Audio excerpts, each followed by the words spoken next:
Whenever there is a conflict in the Gulf, people instinctively look to oil. That's where the first signs of trouble show up, in tanker traffic, shipping routes, and fuel prices. But the real vulnerability lies somewhere else entirely. The water people consume doesn't come naturally, it has to be produced. Along the coastline, desalination plants operate day and night, turning seawater into something people can actually use. Cities like Dubai, Abu Dhabi, and Doha depend on them completely. The Al Dor plant in Bahrain, for instance, supplies water to over 1 million people each day. The Ras Al Khair plant in Saudi Arabia produces even more. There are hundreds of such facilities across the GCC, but systems like these leave little room for disruption. This diplomatic cable from 2009 puts things into perspective. The assessment warns that the Jubail desalination system supplies more than 90% of Riyadh's drinking water, and that if the facility, its pipelines, or even its power supply were taken out, the Saudi government would have just days to evacuate the population of its capital. That evaluation is from 17 years ago, and since then, reliance on desalinated water has only grown. But there is still no backup plan in case things go wrong. Water isn't stored in large reserves, and it can't be easily rerouted from elsewhere. If the desalination plants are targeted, there is no easy way to replace what they produce. Until recently, this single point of failure was understood and left alone.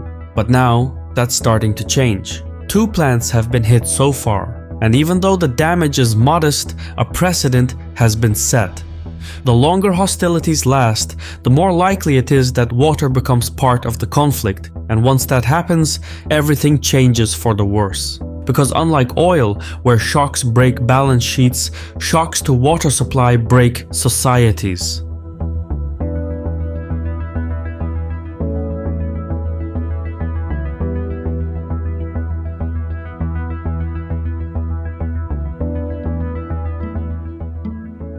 Meanwhile, the Houthis have now entered the war and launched a missile strike on Israel. Over 300 sources have picked up the story, but making sense of it is frustrating because, depending on the source, I end up with a completely different version of events. This is exactly why I use Ground News, today's sponsor. They're the best tool for staying objective in my reporting. Ground News lets me instantly see how the coverage splits. Many left-leaning outlets focus on the global shipping angle, while most right-leaning sources frame it as a direct threat to Israel. Same story, 2 different realities. But with Ground News, I cut through that because they pull in coverage from local and international sources and put it in one easy-to-read feed, letting me quickly see every angle of the story and get to the truth. And the color-coded layout makes it easy to filter for high factuality sources, see political bias, or filter for the geographic origin of each source. On developing stories like this, Ground News provides clarity you don't find anywhere else. Because I believe in Ground News so much, we're offering you 40% off the same Vantage plan that I use for my research. Just click the link in the description or go to ground.news/Caspian. It's one of the biggest discounts they've ever offered. The Gulf is one of the world's driest regions. There are no permanent rivers, and rainfall is too limited to support large populations. Historically, groundwater and seasonal waterways helped fill the gap, but as cities expanded and populations grew, these sources were steadily depleted or degraded. The United Nations defines absolute water scarcity as less than 500 cubic meters per person per year. However, in Saudi Arabia, Kuwait, Bahrain, Qatar, Oman, and the UAE, the average is just 120 cubic meters. To call this a water scarcity problem would be an understatement. These countries, home to more than 62 million people, rely on desalination for their survival, though not to the same extent.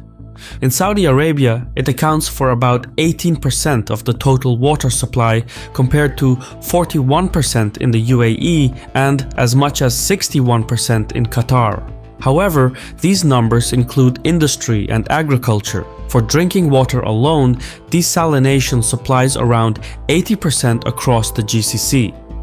At its most basic level, desalination is the process of removing salt from seawater to produce fresh water. The most widely used method is reverse osmosis, in which seawater is pushed through membranes at high pressure. These membranes allow water to pass through while blocking salt and other impurities.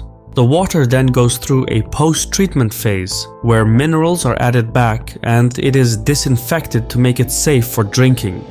Another method is thermal distillation, where seawater is heated until it evaporates, leaving the salt behind. The vapor is then cooled and condensed into fresh water before going through the same post-treatment process.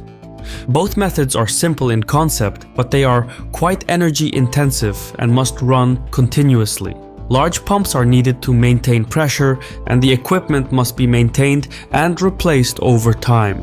All this must happen without any intervals or interruptions because the demand for water never stops.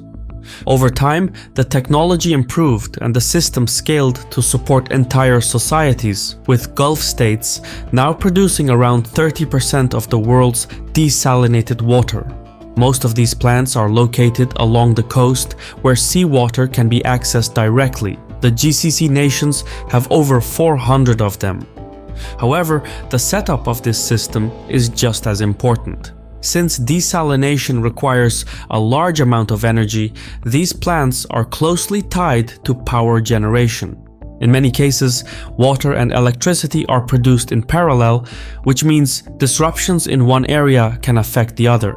This creates a system where everything is connected. If the power supply is interrupted, water production stops. If a component fails, the process slows down or halts until it's repaired. So, at its core, desalination is built for continuous operation under stable conditions. It's not meant to be turned on and off repeatedly. The Gulf states do have water storage, but it's limited. Water is held in reservoirs and distribution networks, but these aren't designed to sustain long interruptions.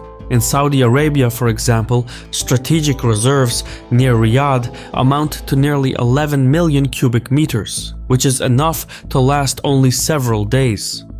At best, the GCC nations can manage short disruptions and even the temporary loss of a single plant, but not prolonged outages. The whole system depends on a steady flow rather than large reserves. If multiple plants are disrupted at the same time, control begins to break down. Each facility serves a defined area, and there is only so much flexibility in redirecting supply. There are some emergency measures that can be used.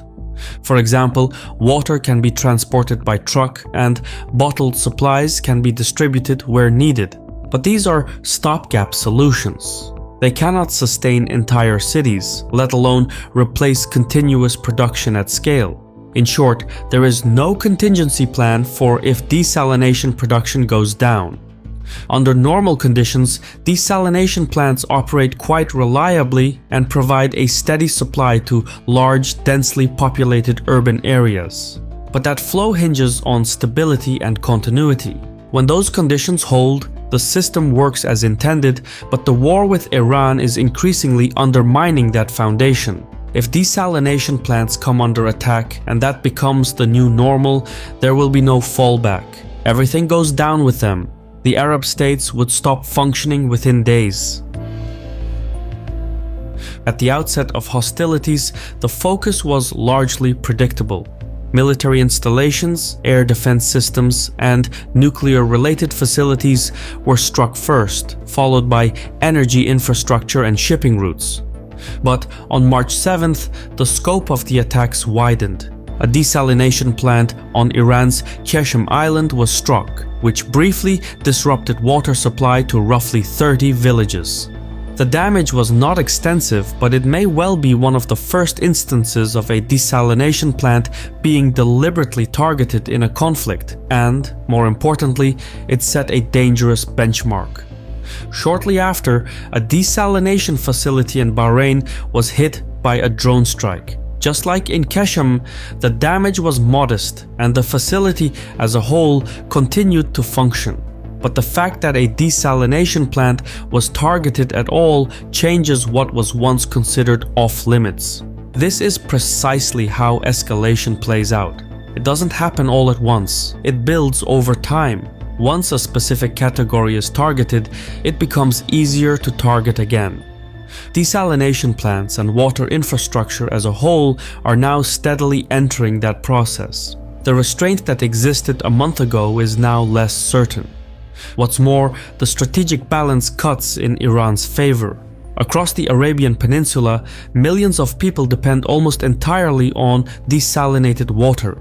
Iran, by contrast, while it has severe water problems of its own, still draws most of its water from reservoirs and groundwater. Desalination accounts for only a small fraction of Iran's supply. This asymmetry matters because it means that any escalation against water infrastructure would not be felt evenly. For the Arab states, desalination is a lifeline. For Iran, it is a supplement. And in a war where vulnerability defines leverage, that puts the initiative firmly on Iran's side. Even if desalination plants are not targeted directly, they remain highly exposed. Damage to surrounding infrastructure can be just as disruptive. Many of these facilities draw seawater, which means contamination at the intake can shut them down as effectively as a direct strike. An oil spill near a plant, for example, can clog filtration systems, contaminate pipelines, and bring operations to a halt. And this isn't some far-fetched hypothetical. In 1991, during the Gulf War, Iraqi forces released millions of barrels of oil into the sea. US officials at the time assessed that the spill was intended to cripple desalination capacity and complicate a potential amphibious invasion. The spill created a massive oil slick stretching over 15 kilometers and led to a months-long effort to keep it from reaching a desalination plant that supplied Riyadh with drinking water. The point is, if water becomes part of the war, it won't be just another target. It will redefine the war itself. By the way, this video is not a policy recommendation. We are not suggesting attacks on water infrastructure. That is not what this channel is about. The only reason we're bringing this up is that too many people have grown comfortable with the idea of war without fully thinking through what it actually entails. Once governments climb the ladder of escalation, it will not necessarily stop where people expect it to. Should Iran begin targeting desalination plants across the Gulf, the Arab states would retaliate immediately and ferociously. They would have no choice. These systems sustain daily life, and so the response would be driven as much by necessity as by deterrence. At that stage, the Gulf states would be in direct open conflict with Iran. Hostilities would move beyond controlled strikes and spiral into a cycle of retaliation, with each side attacking what the other cannot afford to lose. The damage would cut both ways. Iran would be hit just as hard, and millions would be left without a way out. It would be nothing short of a catastrophe and push the periphery toward a new dark age. That doomsday scenario has so far been kept at bay, precisely because everyone understands the ramifications. But that stalemate depends on restraint, and in war, restraint is rarely permanent. I've been your host Shervan from CaspianReport. If you enjoy these videos, consider supporting the channel on Patreon and click the bell icon so the next one doesn't slip past you. Thank you for your time, and Saul.